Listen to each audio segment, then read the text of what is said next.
High বন্ধুরা, তোমরা কেমন আছো? তোমাদের রাখি কুকিং রুম চ্যানেল থেকে ওয়েলকাম। তো তোমাদের যদি এই ভিডিওটা ভালো লাগে তাহলে একটা লাইক, কমেন্ট, শেয়ার ও সাবস্ক্রাইব করে দিও। তো আমি এখানে ময়দা দিয়ে আমি রুটিটাকে বেলে নিচ্ছি। এখানে রুটিটা আমি বেলে নিয়ে আমি রুটিটা তৈরি করে নেব, সেঁকে নেব। তো আমি এখানে দুটো রুটি তৈরি করে নেব। তো আমি এখানে কিছু সবজি নিয়েছি, এই সবজিগুলোকে আমি সব কটাই কেটে নেব খুব সুন্দর করে। তো আমি গার্নিশের জন্যে আর মিক্সচারের জন্য দুইভাবেই আমি এখানে কেটে নেব। তো আমি এখানে পেঁয়াজটা কেটে নিয়েছি, খুব সুন্দর করে পেঁয়াজটা কেটে নিয়েছি।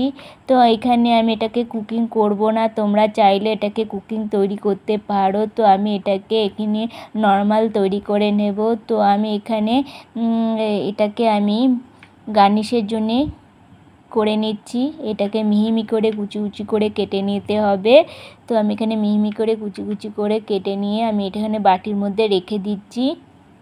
তো এখানে আমি শসা নিয়ে নেব। শসাটাকেও ঠিক একই রকম গার্নিশের জন্যও কাটবো, আবার মিক্সচারের জন্যও কাটবো। তো অর্ধেক মতন কেটে নিয়েছি, এখানে অর্ধেকের থেকেও কম শসাটা কেটে নিয়েছি। ওটাকেও আমি গার্নিশের জন্য নেব, আর এটাও আমি এখানে অর্ধেকটা মিক্সচারের জন্য নেব আর অর্ধেকটা আমি এখানে গার্নিশের জন্যে কেটে নেব। তো খুব সুন্দর করে আমি গার্নিশের জন্যে আর মিক্সচারের জন্যে কেটে নিচ্ছি। তো মিক্সচারের জন্যে মোটা মোটা করে কেটে নিলেই হবে, আর গার্নিশের জন্য একদম মিহি করে কুচি কুচি করে কেটে নিতে হবে সব কটাই। তো তোমরা এটাকে কুকিং করতে পারো, মানে কুক করতে পারো। তো আমি এখানে কুক করিনি। এই রেসিপিটা রুটি বা ভাতের সাথেও খেতে পারো। তো এই রেসিপিটা শুধু খেতেও খুবই ভালো লাগবে। তো আমি এখানে আরেকটা শসা নিয়েছি, এটা আমার বেশি লাগবে না, অল্পই লাগবে। তো আমি এখানে গার্নিশের জন্য এটাকেও কেটে নেব। তো আমার শসা দুই ধরনের লাগবে, একটা ছাল ছাড়ানো আর একটা ছাল না ছাড়িয়ে শসা লাগবে, মানে এটা গার্নিশের জন্যে। তো আমি পরিষ্কার করে নেব। তো তোমাদের যদি এই ভিডিওটা ভালো লেগে থাকে তাহলে একটা লাইক, কমেন্ট, শেয়ার, সাবস্ক্রাইব করে দিও। তো আমি এখানে টমেটো নিয়ে নিয়েছি, এই টমেটোকেও আমি সেমভাবেই গার্নিশের জন্যে আর মিক্সচারের জন্যে। তো এখানে আমি দুটো টমেটো দেব। তো দুটো টমেটো আমার কাটা হয়ে গেছে। এখানে আমি থেকে আমি একটুখানি সামান্য পরিমাণে টমেটো নিয়ে কুচি কুচি করে কেটে নিয়েছি গার্নিশের জন্য। তো আমি এখানে ধনেপাতা নিয়েছি, এই ধনেপাতা গার্নিশের জন্য দেব। তো এখানে আমি ক্যাপসিকাম দিয়েছি, তো ক্যাপসিকামটাও আমি মিক্সচার করে নেব। তো ক্যাপসিকামটা আমি কেটে পরিষ্কার করে নিয়েছি। আমি এখানে বেশিরভাগটি মিক্সচারে দিয়ে দেবো, আর সামান্য পরিমাণে কেটে আমি এখানে গার্নিশের জন্য কেটে নেব। তো আমি এখানে কেটে নিচ্ছি খুব সুন্দর করে। তো আমি এইটুকুনি আমি গার্নিশের জন্য দেব। তো আমি এখানে মিক্সচার করে নেব এই ক্যাপসিকামগুলোকে, মানে সবজিগুলোকে, যে যে সবজিগুলো কাটা হয়েছে। তো এটাকেও আমি কুচি কুচি করে মিহি করে কুচি কুচি করে কেটে নিচ্ছি, খুব সুন্দর করে কেটে নিচ্ছি। আমি মিক্সচার করার সময় রসুন দিয়েছিলাম, তো রসুনটাও তোমরা স্কিপ করতে পারো। তো এখানে আমি সবজিগুলো কেটে নিয়েছি। তো এবার আমি এখানে মিক্সচার গ্রাইন্ড নিয়ে নিয়েছি। এবার এই মিক্সচার গ্রাইন্ডে আমি এখানে মিক্সচারগুলো করে নেব। তো আমি এখানে রুটি নিয়েছি, রুটিটাকেও আমি সুন্দর করে ছিঁড়ে নিচ্ছি, খুব সুন্দর করে ছিঁড়ে নিচ্ছি। তো এরপর আমি এখানে যে সবজিগুলো ছিল কাটা, সেই সবজিগুলোকে আমি একে একে এখানে দিয়ে দেবো।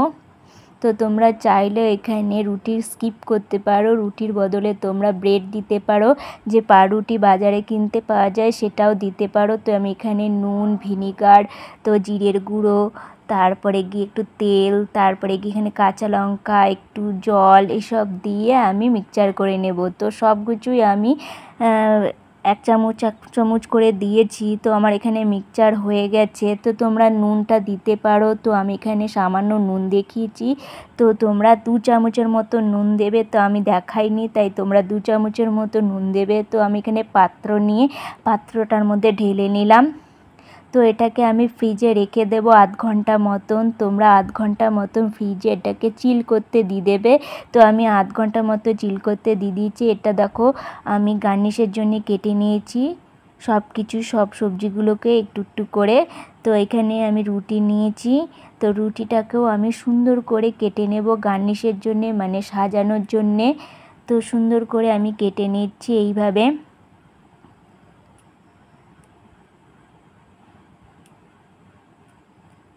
তো এই রেসিপিটা খুবই টেস্টি, খুবই হেলদি, তো খুবই ইজি। তো তোমরা এইভাবে তৈরি করতে পারো। তো আমার কাটা হয়ে গেছে, তো আমি এখন ফ্রিজ থেকে বের করে নিয়ে আসবো। ওটা আমার আধ ঘন্টা হয়ে গেছে। তো এখানে আমি কিছু অ্যাড করব।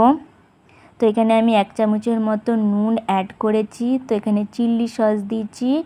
তো এখানে আমি চাট মশলা দিয়েছি 1 চামচের মতন। তারপরে নেড়েচেড়ে একটু মিশিয়ে নিয়েছি। তো এখানে আমি একটা প্লেট নিয়েছি, এই প্লেটের মধ্যে আমি সুন্দর করে সাজিয়ে দেব। তো আমি এখানে এটাকে সামান্য পরিমাণে ঢেলে দিয়েছি। তো আমি এখানে সামান্য পরিমাণে ঢেলে দিয়ে আমি এখানে গার্নিশ করে নেব, সুন্দর করে সাজিয়ে নেব। তো প্রথমে পেঁয়াজ কুচি দিয়েছি, টমেটো কুচি দিয়েছি, তারপরে ক্যাপসিকাম কুচি দিয়েছি, তারপরে গিয়ে শসা কুচি দিচ্ছি। এখানে আমি যে 2 ধরনের শসা কুচি করেছিলাম সেটা এখানে দিয়ে দিলাম। তারপরে এখানে আমি ধনেপাতা কুচিটা ছড়িয়ে দিলাম সুন্দর করে। এরপর আমি কেটে রাখা রুটিগুলোকে পিস পিস করে কেটে রাখা রুটিগুলোকে এখানে সুন্দর করে সাজিয়ে দিচ্ছি। তো বলো কত সুন্দর হয়েছে, হেবি সুন্দর হয়েছে। তো তোমাদের কেমন লাগলো বলো এই ভিডিওটা। তো তোমাদের যদি ভালো লাগে তাহলে একটা লাইক, কমেন্ট, শেয়ার, সাবস্ক্রাইব করে দিও।